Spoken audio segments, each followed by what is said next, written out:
hours in a tiny one-bedroom apartment. I can relate to that. I think the pandemic unfortunately squeezed many of us, wherein we rely at the comforts of our office. And this is why Starbucks, McDonald's are very big in the Philippines, because they are places where people can work comfortably. A nicer couch, an air-conditioned room, better lighting, and you get to focus. So it's been tough working at home, and neither can I go to a coffee shop as I still feel unsafe going out.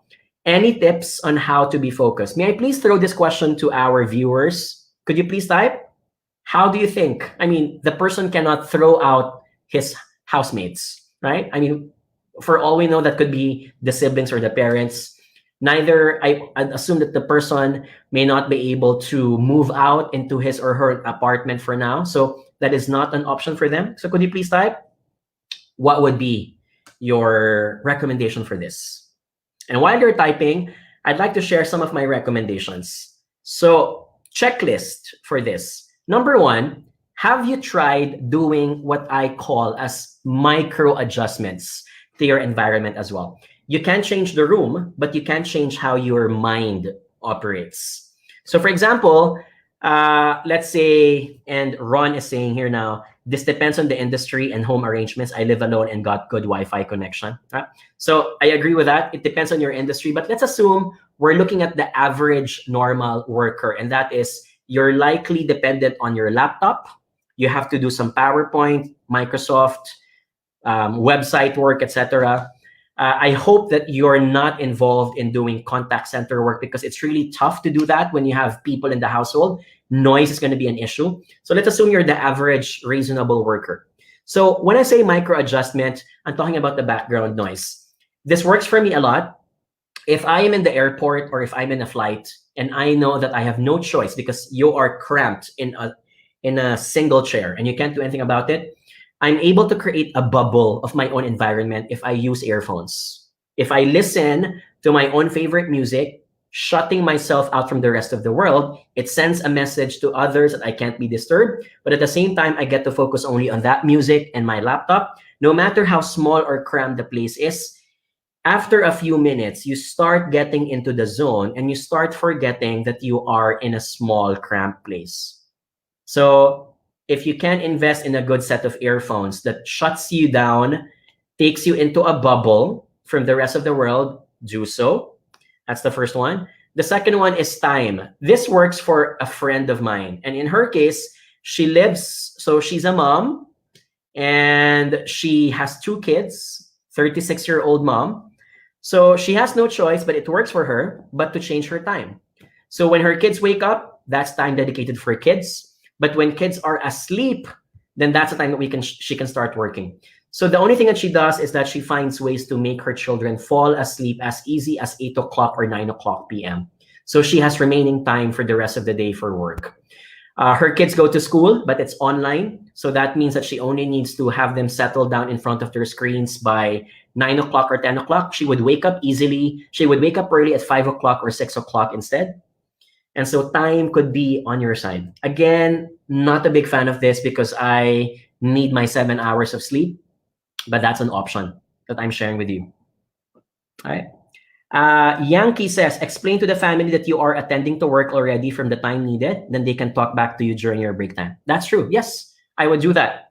I think, however, that this person who wrote this is talking about, the accidental noise that will happen the entire time during, because remember, you're inside the house.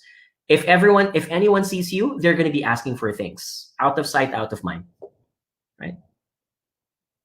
Yankee says, I'm using my earphones so my people know that I am attending to something important. Yep. Rod says, discuss with the family members on rules and try to find time to work during members' resting time. Exactly. That's number 2. The number 3 is this. So again, this is all about finding what works for you. I want to remind you, this is about finding what works for you. There are multiple ways of doing the same thing. It's just finding what works for you. So a third one is scent. So I got this tip from another friend. She invested in a good candle. So the smell makes her feel that she has her own space and bubble, right? And even if, let's say, it's a very small, cramped place, when she smells that gingerbread, she feels that she's in a luxurious place, or she makes her feel that she's in Starbucks, even if she's not. And she changes her mindset about getting back into the zone. That works for her, may not work for everyone, but the point is it's your responsibility to discover what works for you, right? May says create or determine a workplace area involved everyone. That's true, right? Again, my point here is I've been to apartments, and I remember this. I was telling this to my mom, and I remember when we were living. So I lived until the age of 17 in the slums of Tondo, and I remember our very small apartment, 1,800 pesos per month. I remember that when I was in high school. And I remember we had one bedroom. I was sleeping with my parents until the age of 15. We were in one bed. One bed. My mom, my dad, me, and my brother. My sister wasn't born yet during that time. And I can just recall, because you can't move around, there is no luxury of even choosing where you can stay, right? I mean, you're going to be in the living room? Perhaps no, because your mom needs to watch TV or your dad needs to watch something. You need to be in the dining room? Perhaps not, because you're... So arrangements and negotiations need to be structured. This isn't something that you ask as a one-time, hey, can I use this place? You might need to sit down, do a meeting, and say, hi guys, I'll be needing your help. This might happen for 6 months or 1 year, but can we have an arrangement in which I will use this part on X, you get to use this part on Y, etc. Right? Structures give formality. Formality pave way for commitment. And when people are committed, people are going to be conscious to design their universe around your needs, especially, let's say, if you're a breadwinner. Okay, Jennifer says, love candles as well. It just lifts my mood. Yeah, I do that. I use scented candles at night. If I know that I've had a bad day, it really relaxes you. Number 2, maybe you need to switch your mindset to consider really going somewhere else. And this is me saying it because I have been going. I don't go for unimportant stuff, but I've been seeing around that a lot of places have been opening up, cafes and restaurants. Maybe you might want to consider an open area cafe. Do that even just once, just to give you you know how Monday and Thursday can be really bad days, but at least you have one cheat day where Friday is something that you look forward to. Use that as a breather and go to an open area cafe where you can work, right?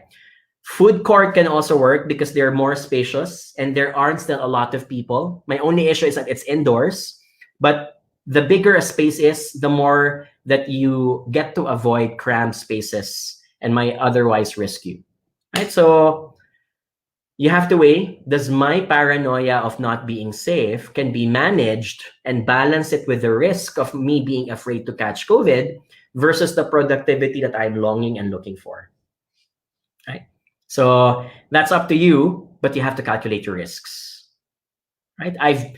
For the past month, I know that I live alone, so my mental health, my social needs need to be managed. So I think I've done this already 3 times. In the month of October and September, I have seen already for 3 dinners, 3 sets of friends, because I need to catch up with them.